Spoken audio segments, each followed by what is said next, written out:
खांद्यावर कांबळ, हाती मशाल, तर दुसऱ्या हातात दंडुका. भव्य दिव्य मनोहारी रूप त्या राखणदाराचं.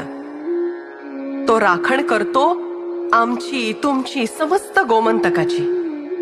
म्हापशाचा बोडगेश्वर म्हणजे संपूर्ण गोमंतकाचा तारक.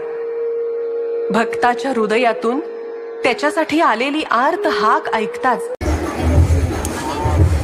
रंग भादो पायात माझ्या वाळो, माका म्हणतात शिमे व्हायला लागलो. ज्या शिमेर माझो मान